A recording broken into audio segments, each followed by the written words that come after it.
Investment in securities are subject to market risk. Please carry out your due diligence and read all the related documents carefully before investing. Channel को subscribe करना ना भूलें। सबसे पहले ताज़ा video को देखने के लिए बेल आइकन दबाएं।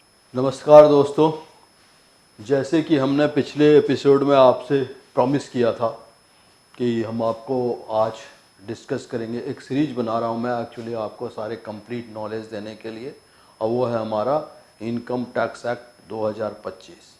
तो आज हम इनकम टैक्स एक्ट के 2025 के इस दूसरी कड़ी में आपको बताने जा रहे हैं कि कैसे ये टैक्स जो है पिछले टैक्स से क्या डिफरेंसेस है और क्यों गवर्नमेंट ने इसको इम्प्लीमेंट करना चाहा। बिकॉज अगर आप पिछले टैक्स की बात करते हैं तो पिछले टैक्स का कॉम्प्लिकेशन बहुत स्ट्रॉन्ग था। उसमें जो वर्ड यूज़ किए गए थे, वो सारे जो टर्म्स यूज़ किए गए थे, जो आम बिजनेसमैन, देखिए अल्टीमेटली ऑप्शन ये है कि अगर हमारा बिजनेसमैन जो है उसको सही तरह से समझ पाएगा तो ये डेफिनेटली जो इनकम टैक्स का कलेक्शंस है वो बढ़ेगा, as well as the government के रेवेन्यूज़ भी बढ़ेंगे। तो इसी बात को ध्यान में रखते हुए हम आपको बताना जा रहे हैं, government wants to make it more simple. अब पहले वाले जो टैक्स थे उसमें ना टैक्समैन का इंटरफेरेंस ज़्यादा था, टैक्स पर्सन्स ज़्यादा इन्वॉल्व हुआ करते थे, खास करके इनकम टैक्स कमिश्नर या इनकम टैक्स इंस्पेक्टर, सभी का इन्वॉल्वमेंट कुछ ज़्यादा था। अब गवर्नमेंट वो थोड़ा सा ओवर रूल करना चाहती है, क्योंकि देखिए अगर आप बेसिकली कॉन्स्टिट्यूशंस के जो टर्म्स हैं, जो टर्मोलॉजीज उसमें यूज़ किया है, वो बड़े ही लर्नेड आदमी ही बता सकते, आम आदमी की समझ में नहीं आता। तो इस सारी चीज़ों को ध्यान में रखते हुए गवर्नमेंट का एक मोटिव है कि जो बिजनेसमैन है उसको बिजनेस करते रहना चाहिए और उसके टैक्सेशन और अदर पोर्शंस का जो काम है वो ईज कर दिया जाए, ताकि वो और involvement of the out person या जो मैन का इन्वॉल्वमेंट है वो भी कम कर दिया जाए। That's what it is being decided, और ये डिसीजन गवर्नमेंट ने बड़ी अच्छी तरह से लिया था। और आपको बता दें कि यहाँ से जैसे कि हम आपको बता रहे हैं कि गवर्नमेंट का ये डिसीजन जो था, can see it over there, तो गवर्नमेंट ने इसको ये डिसाइड कर लिया था government at the time of showing his budget on February जब उन्होंने अपना बजट दिया था, उसी समय उन्होंने डिसाइड कर लिया था कि अब इनकम टैक्स के जो चेंजेस हैं वो नया चेंजेस को लेके आने वाले हैं। Income tax bill will be introduced for Lok Sabha. तो जुलाई अप्रॉक्सीमेटली 21 जुलाई के आसपास इसको टैबलेट कर दिया गया था, और report was submitted into the parliament में उसका डिस्कशन के लिए भेजा था विथ 285 रिकमेंडेड सजेशंस रिकमेंडेशंस के साथ आया। तो अगर हम उसको ऐसा देखा जाए कि जो इस एक्ट में था, उस एक्ट के हिसाब से 835 डिफरेंट नमस्कार दोस्तों, मैं नेहा। NIFM के बारे में जैसा आप लोग जानते ही हैं कि NIFM जो है वो बेस्ट इंस्टीट्यूट है जो फाइनेंशियल मार्केट, फाइनेंशियल अकाउंटिंग के कोर्सेज प्रोवाइड करता है, और हम लोग जो स्पेशलाइज्ड हैं वो अपनी प्रैक्टिकल नॉलेज के लिए है। आज मैं जिस कोर्स के बारे में बात करना चाह रही हूँ वो कोर्स है advance diploma in financial accounting and business taxation.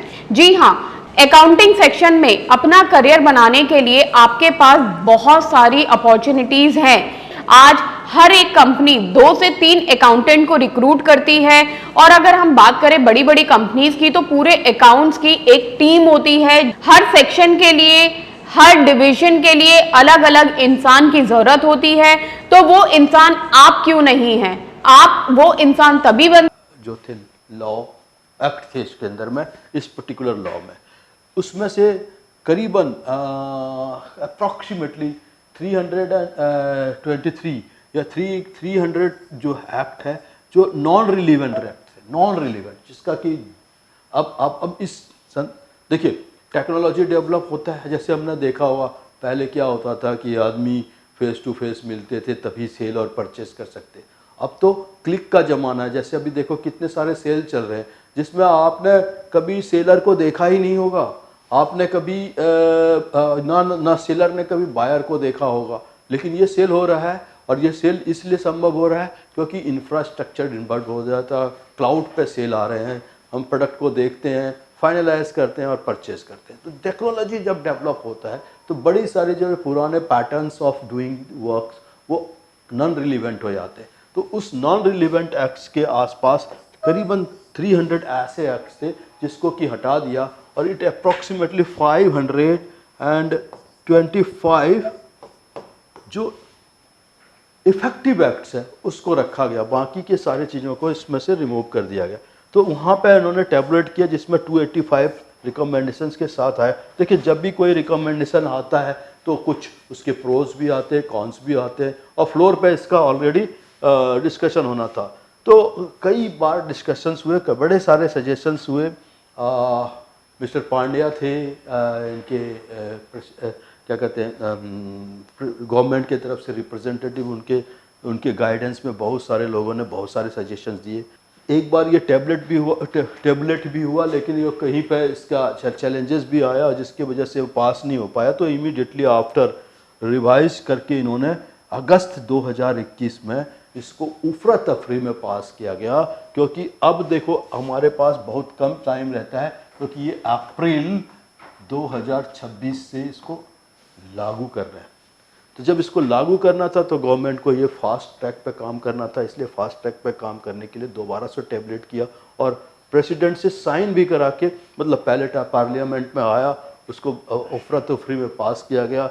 उसके बाद प्रेसिडेंट यहाँ पे एक ड्रॉबैक जरूर रहा गवर्नमेंट का कि उन्होंने प्रतिपक्ष को, विपक्ष को इतना टाइम नहीं दिया इसके बारे में सोचने या इस पर आर्गूमेंट करने का।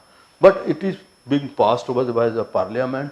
अब हमारा वेट है इस लेवल पे कि ये फ्रॉम द अप्रैल 26 ऑनवर्ड ये स्टार्ट हो जाएगा। तो दिस एक्ट विल बी लागू हो जाएगा और अगले फाइनेंशियल ईयर में हमें इसी एक्ट के हिसाब से टैक्सेशन का काम करना है, इनकम टैक्स का काम करना है। तो इन चीज़ को ध्यान में रखते हुए हमें this is what we are going to discuss here. ऐसे कोर्स के बारे में बात करना चाह रही हूं जिस कोर्स को करने के बाद आपके लिए सारे दरवाजे खुल जाते हैं, आप जो करना चाहें वो कर सकते हैं। आप इस फील्ड में जॉब करना चाहें आप जॉब कर सकते हैं, आप अपना खुद का ब्रोकिंग हाउस ओपन करना चाहें आप अपना ब्रोकिंग हाउस ओपन कर सकते हैं, आप सेल्फ ट्रेडिंग करके पैसा कमाना चाहें आप वो कर सकते हैं, आप फ्रीलांसिंग करना चाहें वो कर सकते हैं। तो दोस्तों ऐसी चीज आपको कहां मिलेगी जिसके बेसिस पर आप कुछ भी कर सकते हैं और बहुत सारा पैसा अर्न कर सकते हैं। कोर्स का नाम है advance diploma in financial market management. Advance diploma in financial market management जो कोर्स है ये NIFM national institute of financial market का सबसे बेस्ट कोर्स है, क्योंकि जिस भी स्टूडेंट ने ये कोर्स किया है वो आज बहुत ही अच्छे लेवल पर जॉब कर रहा है। Advance diploma in financial market management के कोर्स की ड्यूरेशन है 1 ईयर और 1 ईयर के अंदर हम लोग आपको वो सारी चीजें सिखाते हैं जो चीजें रिक्वायर्ड होती है इस इंडस्ट्री में एंटर करने के लिए। इस कोर्स के 5 लेवल्स होते हैं जिसमें हम लोग बेसिक से लेके एडवांस तक सब चीजें सिखाते हैं। और दोस्तों हमारे यहाँ पे जो हमारे टीचर्स हैं वो बहुत ही एक्सपीरियंस टीचर्स हैं, 15-15 20-20 साल के साथ उनका एक्सपीरियंस है और उनको इसी मार्केट का एक्सपीरियंस है। प्रैक्टिकली वो लोग आपको टीच करेंगे और they are very down to earth. आपको किसी भी टाइम पर कोई भी डाउट है, कोई भी क्वेरी है, आप एक चीज को अगर 10 बार भी पूछेंगे तो वो आपको बड़ी ही इजीली आपके डाउट्स क्लियर करेंगे। और मैं आपको बता रहा हूँ इस एक्ट में जो कुछ चीज़ें हैं डाला गया जो इसको अच्छा बनाया है वो है। तो पहले मैं आपको पुराने एक्ट के बारे में बताऊं कि पुराना एक्ट क्या है। तो जो एक्ट अभी है करंटली जो रन हो रहा है वो है इनकम टैक्स एक्ट 1961। और इस एक्ट को ये जब एक्ट टैबलेट हुआ था तो ये इसको बनाने के लिए जो लॉ है, जो लॉ कमीशन रखा हुआ था वो 1958 यानी 58 से लेके 61 तक जाके ये हो पाया। और ये अर्लियर एक्ट जो था वो 1992 के एक्ट को यहाँ से हटा के जस्ट गिव मी 1 मिनट, मैं इसको इरेज कर लेता हूँ। और हमने देखा तो this is what we says कि 1992 में जो एक्ट पास हुआ था उसको रिप्लेस किया गया 1961 और 1961 के एक्ट को रिप्लेस किया जा रहा है 2026 में।